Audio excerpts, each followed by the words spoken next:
Baiklah, seterusnya kita nak memberi fokus kepada pengumuman yang dibuat oleh Governor Bank Negara Malaysia sebentar tadi berkenaan dengan ekonomi Malaysia mencatatkan pertumbuhan positif sebanyak 5.0% pada suku pertama tahun 2022 dan bersedia di talian ketika ini Profesor Madya Dr. Yusof Sari yang merupakan pakar ekonomi. Assalamualaikum Doktor.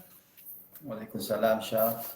Baik Doktor, 5% angka yang tinggi diumumkan oleh Governor kita. Jadi jika kita selarikan dengan data seperti kenaikan gaji, inflasi dan sebagainya, adakah ia bersesuaian? Kerana ada yang berkata angka ini tidak dirasai ketika suku pertama, Doktor. Syaf, angka yang tinggi ini bukan sahaja satu polemik ataupun statement yang baru kita dengar, ya, kerana sebelum pandemik COVID-19 dulu pun ketika mana ekonomi kita baik-baik saja, contohnya pada tahun pertama 2019 kita mencatat 4.7% tinggi, ya Syaf. Tapi pada ketika itu sama lagu yang didendangkan, tak semua merasai pertumbuhan tersebut.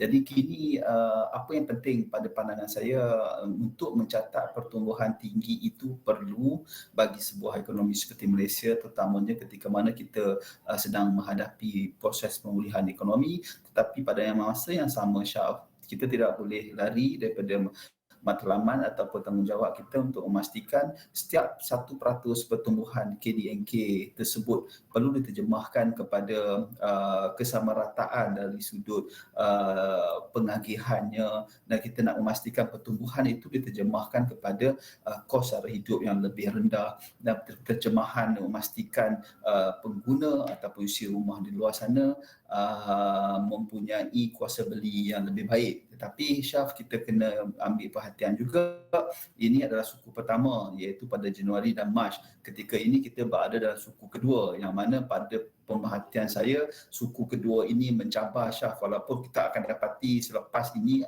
2-3 bulan lagi akan diumumkan suku kedua prestasinya akan lebih baik daripada suku satu, tetapi tekanan kepada segi sudut inflasi, tekanan dari sudut kos sara hidup lebih meruncing pada suku kedua, Syaf.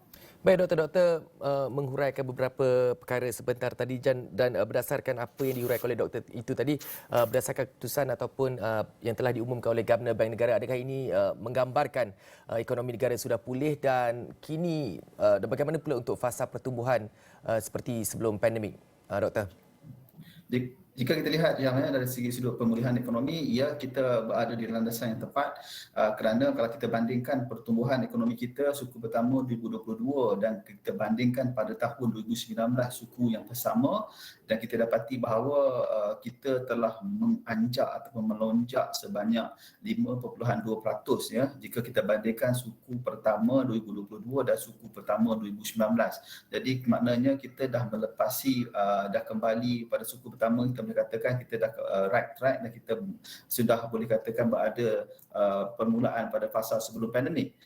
Jadi kita berada dalam landasan yang betul, tetapi seperti yang saya beritahu tadi Syaf, ini adalah angka. Dari segi angkanya, kita cabaran utama kita untuk memastikan bagaimana angka tadi nak diterjemahkan kepada situasi kos sara hidup dan juga dari segi perspektif gaji dan juga kebajikan rakyat. Baik, dan kenaikan tadi. Okey, Dr. Yusof, dan ini mungkin yang terakhir. Tadi Dr. Yusof ada menyentuh juga mengenai inflasi dan beberapa perkara lain. Jadi, adakah mungkin akan ada cabaran lain yang boleh membantutkan pertumbuhan suku kedua dan seterusnya, dan apa yang boleh dijangka untuk suku-suku yang seterusnya, Doktor? Selain daripada inflasi Syaf, saya lihat perkara ini sudah antara lain perkara adalah berkaitan dengan kekurangan pekerja di sektor pembuatan terutamanya, ya. Yang saya pengalaman terlibat dalam sektor E&E, contohnya dalam beberapa bulan yang lepas. Sebenarnya sektor E&E ini berpotensi lebih maju untuk ke depan kalau mereka tidak menjadi masalah pada kekurangan pekerja, tetapi kekurangan pekerja menjadi satu hambatan kepada mereka dalam untuk memastikan permintaan E&E itu dapat dipenuhi. Itu yang pertama, ya, dari segi kekurangan pekerja. Antara lain adalah juga kita perlu ambil kira bahawa terutamanya kita faham Syaf, kita dah buka border.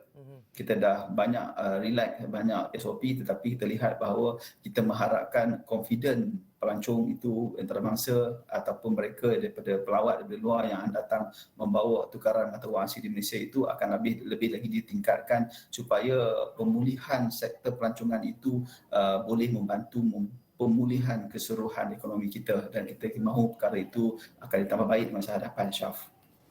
Baik, Doktor, dan ini mungkin yang terakhir juga. Apakah antara sektor-sektor lain yang mungkin boleh menyumbang kepada kadar peningkatan KDNK untuk suku kedua dan juga suku ketiga dan keempat jika melihat kepada keadaan peralihan negara ke fasa peralihan endemik ketika ini, Doktor?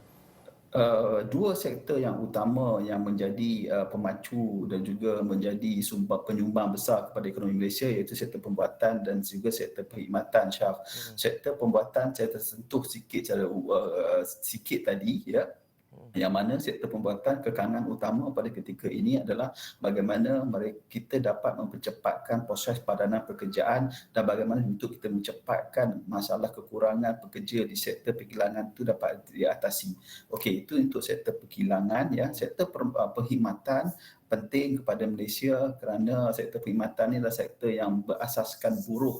Jadi kalau sektor perkhidmatan ini bertumbuh laju, maka banyaklah peluang pekerjaan yang dicipta.